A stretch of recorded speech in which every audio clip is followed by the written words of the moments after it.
대장동 의혹 검찰 수사 상황 알아보겠습니다. 성남도시개발공사 2인자로 불렸던 유한기 전 개발사업본부장에 대한 구속영장 청구가 임박했다는 관측이 나오고 있습니다.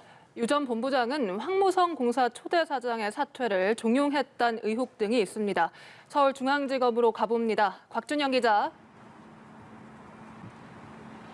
네, 검찰이 유한기 전 성남도시개발공사 본부장의 구속영장을 조만간 청구할 것으로 보입니다. 유 전 본부장에 대한 조사는 지난 10월 중순과 이달 초, 그리고 그제까지 확인된 것만 3차례인데요. 마지막 조사는 어제 새벽까지 이어진 것으로 확인됐습니다. 현재 유 전 본부장의 혐의는 크게 2가지입니다. 우선 화천대유 설립 당시인 지난 2015년 황무성 공사 초대 사장의 사퇴를 종용했다는 의혹입니다. 대장동 사업의 걸림돌로 여겨지던 황 전 사장을 물러나도록 했다는 건데 검찰은 윗선 지시 여부 등을 계속 파악 중입니다. 남욱 변호사와 정영학 회계사 등 대장동 민간업자들로부터 2억 원의 뒷돈을 받았다는 혐의도 있습니다.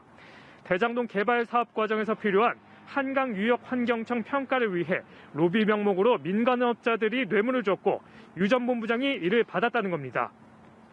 이러한 의혹을 유 전 본부장은 그동안 모두 부인해왔는데요. 검찰의 증거인멸 우려 등을 이유로 조만간 구속영장을 청구할 것이라는 전망에 무게가 실리고 있습니다. 앞서 유 전 본부장의 압수수색 영장이 한 차례 기각된 바 있어 검찰은 신중히 조사 내용을 정리하며 검토 중입니다. 네, 그렇군요. 대장동 의혹과 관련해 이른바 50억 클럽 등 뇌물 수사 소식 잠잠합니다. 현재 어떤 상황인가요, 곽 기자? 네, 그렇습니다. 이 곽상도 전 의원의 구속영장이 기각된 지 오늘로 딱 일주일째입니다. 구속영장 재청구를 검토하겠다는 검찰, 일단은 보강 수사에 주력하는 모습인데요. 당장 곽상도 전 의원을 부르기보다는 주요 사실관계와 혐의를 검토하는 것으로 전해졌습니다.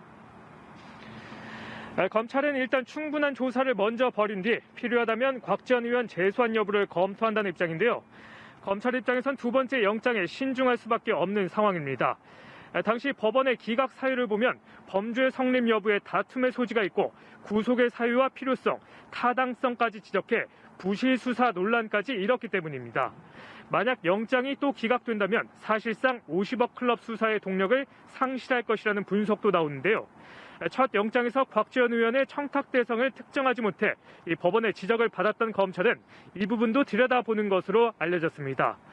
박영수 전 특검과 권순일 전 대법관 등 다른 50억 클럽 멤버에 대한 수사도 여전히 진행 중인데요. 다만 금전이 오간 사실이 드러난 곽 전 의원과 달리 나머지 인사들의 혐의의 확인에 어려움을 겪는 것으로 전해졌습니다. 지금까지 서울중앙지검에서 연합뉴스TV 곽준영입니다.